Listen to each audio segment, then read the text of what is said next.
Gemini. Hello, my dear Gemini. Second half of October. This is from October 16 hanggang sa katapusan, and this is a general reading. Reminder, paalala lamang po na ang gagawin natin today ay general reading. So, hindi po ito 100% na magre-resonate para sa ating lahat. So, please, my dear, lower your expectation pagdating po sa mga general reading. And para po sa mga gustong magpa-read, inquire, booking, reservation, maaari lamang po na magpunta sa ating description box down below. Mag-message lamang po. Okay? Let's go na tayo, my dear Gemini. Kuha tayo ng card para sa area ng iyong money and career. Nadikit. Money and career, Gemini. Tingnan natin ano meron sa iyong money and career. We have here, the Hierophant. Okay? Ay, okay, very nice, my dear. Okay, sobrang ganda ng energy. Because ang nasasagap ko dito is you are being blessed, my dear, ngayong second half of October. Okay? So, super, super nice. Kasi sinilip ko yung bottom deck, which is judgment, yung nasa ilalim. So, that is a sign of blessing. Okay? So, you will be receiving blessing. Okay? Mga good news. Okay? So, napakaganda nito, my dear, sa area ng career mo at saka career and money. Okay? This is very, very nice. Okay? Ibig sabihin, binibless ka. Alam mo, my dear, kung mag-o-open, meron mga nakaschedule ng opening ngayong second half of October. Okay? Mga opening ng business. And you are a Gemini. Okay? Ibig sabihin, my dear, paano ko sasabihin to? Hindi yung typical na pwede ka magtayo naman, my dear, ng business. Okay? Pwede ka magtayo ng business. Okay? Pwede naman. Kasi you are being blessed eh. So, ibig sabihin, dagsa ang customer, okay, maraming kita, okay, mga ganyan. Pero nakukuha ako dito na energy, especially, my dear, yung mga, alam mo yung naka-schedule ng opening. As in, like, sabihin natin, mga June, July, August, September, meron kayong mga ginagawa na something, baka nagpapagawa kayo ng business. Ang napili mo, my dear, na opening is second half of October. Ay, bongga, my dear. Kasi, ayan o, bless yung business mo na yan. Bless yung business mo na yan, ha? Pero, pwede naman kayo mag-start. Pwede kayo mag-start ng mga business, okay? Pero yung nakukuha ko kasi na pinaka-specific na energy, my dear, is yung typical na parang naka-schedule yung kanyang opening ngayong second half of October. So, pwede siyang 16, 17, 18, 19, 20, okay, lalo na yung 24. October 24, I can feel, my dear. Okay, parang napakagandang opening, my dear, yung October 24. Okay? So, let's go tayo, my dear, sa iyong connection. Let me see. Additional message na nakukuha ko dito, my dear, humahabol. If you have any problem connected sa usapin ng pinansyal, second half of October, makakaisip ka ng paraan or makakagawa ka ng solusyon doon sa problema mo na yon. Okay? So, kung lately medyo talagang hinahagupit ka talaga ng mga challenges, mga obstacles, ayan, second half of October, makakaisip ka ng paraan kung paano masusolusyonan yung problem mo na yon. We have here the energy of the Two of Cups, sa energy ng connection. Maganda yung Two of Cups, sinilip ko ilalim dun si Devil, okay? So, pero I will be very, very careful. Maging malinaw sa iyo, my dear, yung totoong intention, my dear, ng mga tao, my dear, ngayong second half of October. Sabi ko nga ganun, my dear, like, dagsa, parang may mga tao, so there's a tendency, my dear, na baka meron kang mga makikilala mga bagong tao, ngayong second half of October, everything is doing great, everything is good, pero once again, ang nakukuha ko sa card na to, sa combination ng Devil card over here, na you need to be aware dun sa totoong intention ng tao na yon. Huwag kang masyadong magpa-carried away sa mga joke niya or sa mga yung mga nangyayari sa inyo. Kasi yun ang nakukuha ko, my dear. Parang magkakapalagayan ng loob, yun ang nakukuha ko dito. Pero you need to be very, very careful, my dear, sa energy ng connection. Kasi nandito si Devil, so posibleng baka merong tinatago yung tao na yan. So you need to be aware. Once again, dito sa area ng connection, welcome dito ang family, friends, relationship. Okay, welcome, my dear, dito sa area na to. Okay? Pero so far, yung energy niya is more on parang fresh na tao, okay? Fresh na tao. Kung i-round off ko yung kanyang energy, parang mathematics lang, no? Ni-round off, no? Kung i-ano ko yung energy niya, parang maging bukas ang iyong mga mata sa totoong layunin ng mga tao sa mga araw na ito. Okay? So, yun lang yan. Punta tayo, my dear, sa energy mo. Gemini. Anong energy mo ngayon? We have here the energy of the Nine of Wands. Okay. So, medyo may pinagdadaanan ka dito, my dear. Okay. There's a tendency, my dear, na baka meron ka mga experience in the past na bumabagabag din sa iyo, my dear, sa mga araw na ito. Baka din meron ka mga problema na may kinalaman sa usapin ng pinansyal. Pero once again, sinabi ko sa iyo, my dear, na makakaisip ka ng solusyon ngayong second half of October. Okay? Makakaisip ka ng solusyon ngayong second half of October. And dito, basta maging maliwanag na sa iyo, my dear, kung ano yung totoong intention ng mga tao, my dear, ngayong second half of October. Okay? Just alamin mo talaga, buksan mo talaga yung mga mata mo, pakiramdaman mo talaga, hindi porket masaya, happy, yung mga ganon, joker, mga ganyan. So, you need to be aware, okay? Kasi pakiramdam ko parang may tinatago. Yun ang nakukuha ko, my dear. May tinatago. Yung tao na yun, parang may tinatago siya. Yun ang nakukuha ko sa area ng connection. Let me see. Para may totoo siyang layunin or may totoo siyang agenda. We have here the Empress. Okay, sa mga araw na to, my dear, 16 hanggang sa katapusan, my dear, you need to learn how to love your job or your career. Okay, kung ano yung ginagawa mo, sabi ko nga sa iyo, my dear, kailangan maging passionate ka. Sabi ko nga, may mga nararamdaman ako na nagbubukas ng negosyo, parang ganon. Pwede ka mag-start ng business. Pero once again, sa energy ng Empress, nakukuha ko that you need to be very, very passionate, my dear, sa career mo. And kung ano man yung bagay na nangyari in the past, kung noon nalugi ka sa negosyo or may something na nangyayari sa work area mo, toxic, or kung ano man yung nangyayari dyan, my dear, or whatever, kung ano yung nangyayari dyan sa area ng career mo, kung ano yung parang bumabagabag sa puso mo at sa isip mo, subukan mo, my dear, na hindi yan maka-apekto talaga, my dear, sa career mo, okay? Or sa area ng iyong kaperahan, okay? Kasi ang sinasabi ng Empress over here is parang, sabihin na lang natin, you just need to accept kung ano yung nangyari sa past. You just need to accept kung ano yung mga bagay na yun, my dear.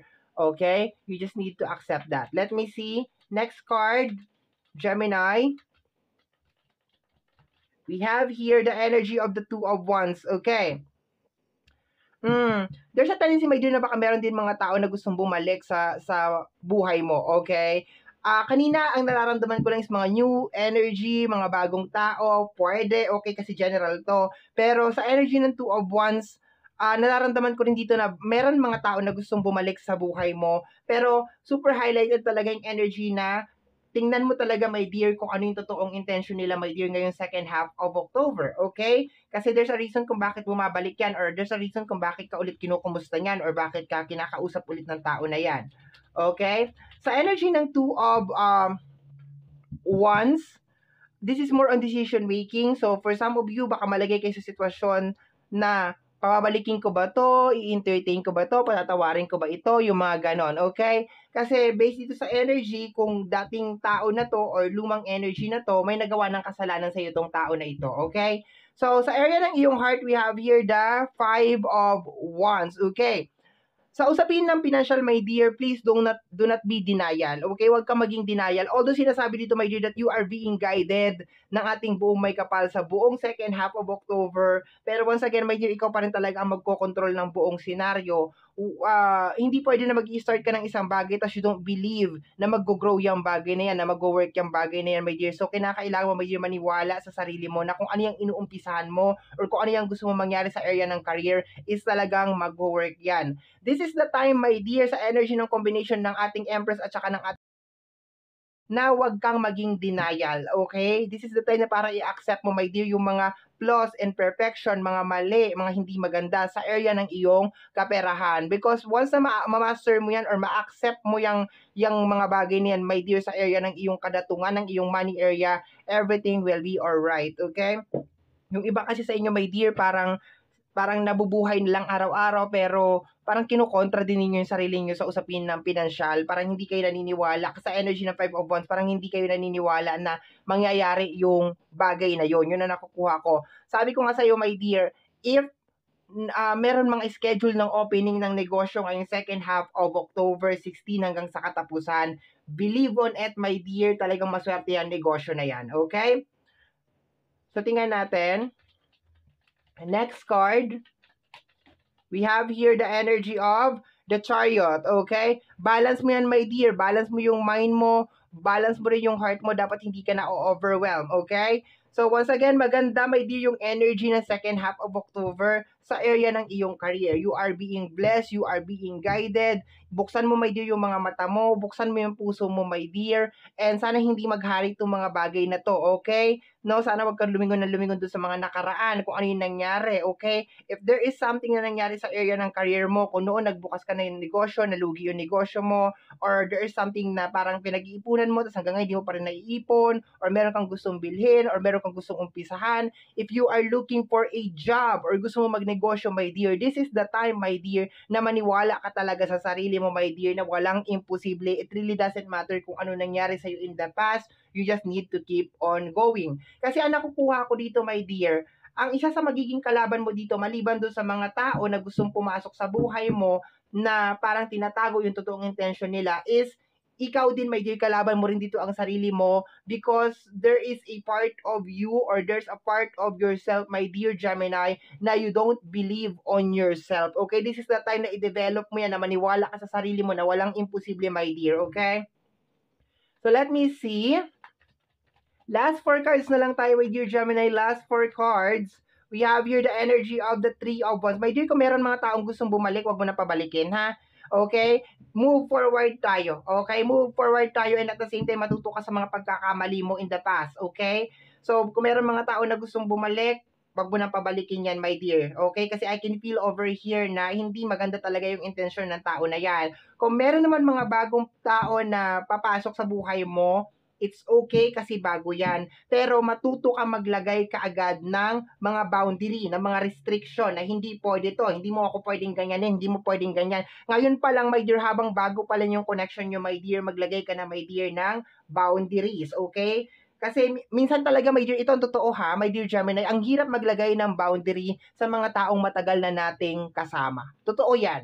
Kaya ngayon, my dear, kung meron mga bagong tao, my dear, na papasok sa buhay mo, it really doesn't matter, my dear, kung nasa area yan ng family, friends, and relationship, okay? Maglagay ka ng boundaries. Maglagay ka talaga, my dear, ng mga dapat at hindi dapat, yung mga ganyan, my dear, okay? Para, 'di ba? Kasi kung talaga totoong intention ng tao na yun sa iyo, my dear, at wala siyang ibang intention, direspetuhin niya or gagalangin niya, my dear, yung boundary na ilalagay mo. Pero kung meron siyang ibang agenda or ibang intention, my dear, na yung nilagay mo na restriction sa kanya, my dear, makakaapekto, aalma yun, or baka bigla na lang mawawala yung tao na hindi na lang magpapakita, my dear. Pero ang nakukuha ko dito sa card na to, my dear, just move forward, and if just in case meron mga taong babalik, wag mo nang pabalikin, okay? It really doesn't matter kung nasa ang area man yan, nasa family, nasa friends, nasa relationship, wag mo nang pabalikin, okay? Tingnan natin. Let me see, last 3 cards na lang tayo, my dear. Energy of the 6 of Wands, energy ng success nasa area ng career. Sabi ko sa iyo, my dear, maganda tong second half of October. Very, very nice. There is a success energy para sa iyo. Ayan, lumalabas na dito sa energy ng 6 of Wands. Sabi ko nga, especially yung mga magbubukas talaga ng negosyo ngayong second half of October. Especially yung mga, alam mo, nararamdaman ko yung parang mga around January, July, mga July, August, mga ganyan. June, July, August, decidido ka na magnenegosyo ka. Pero siguro baka naghanap ka ng negosyo or nag-isip ka pa kung ano yung negosyo na yan or baka under construction pa yung nung negosyo mo, yung mga ganyan, my dear.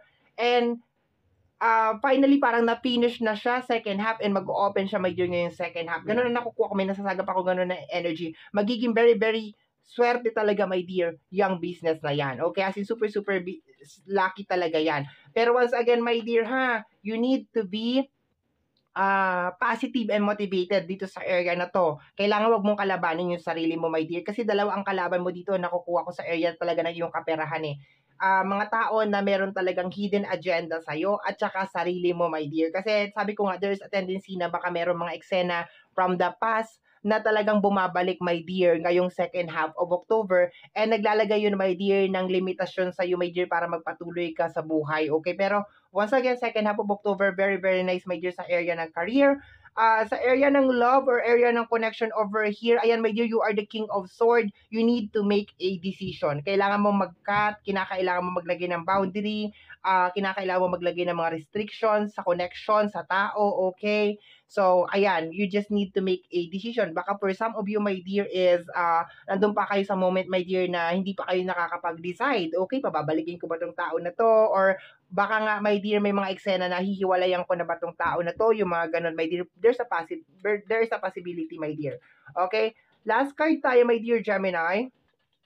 Last card. We have here the energy of the World card, my dear. Ang ganda ng second half of October sa'yo, my dear. You just need to make a decision. Alam mo, my dear, ihakbang mo lang yung mga paa mo, my dear, and talikuran mo lahat ng negative na nangyari sa'yo in the past. Of course, hindi naman natin kakalimutan. We just ilalagay lang natin yun, my dear, dun sa learning bag natin, dun sa learning basket natin, okay? Mag-move forward lang tayo, pero yung lesson, my dear, ng kung ano man yung bagay na yun na nangyari sa atin in the past, of course, ikikip natin yun, my dear, okay? Pero so far, ang ganda ng energy ng iyong love. I can say na maganda din yung energy ng career, like, maganda yung energy ng iyong career, yung sa energy ng love or connection, my dear, I can say na baka mga 50-50, my dear, yung energy. I love the energy na meron mga tao na papasok sa buhay mo or gusto pumasok sa buhay mo. I just don't like yung energy, my dear, na parang meron silang mga nililihim or meron silang mga agenda. Bottom deck of the card is the Ace of Cups, energy of freedom. Congratulations, my dear, for some of you, my dear, okay? Once again, i-claim nyo tong reading, i-claim nyo tong energy na to. For some of you, my dear, is magiging malaya na financially and then emotionally, my dear. Okay, lalo na, my dear, sa emotional. Kasi Ace of Cups to, my dear, okay? Nag-uumpisa na, my dear, na luminis ang kalangitan, okay? At dahan-dahan ng sumisikat, my dear, ang ating haring araw para sa'yo, okay? So, my dear Gemini, ito ang reading mo para sa yung second half of October. Somehow, my dear, kung nagustuhan mo ang ating reading, don't forget na mag-subscribe. Click, my dear, ang notification bell para ma-update ka every time na meron tayong mga bagong upload. And please like, free to share, free to comment sa lahat po ng ating mga videos. Once again, my name is RJ, also known as Apo J. Maraming salamat po, and until next time, bye-bye. Thank you, my dear.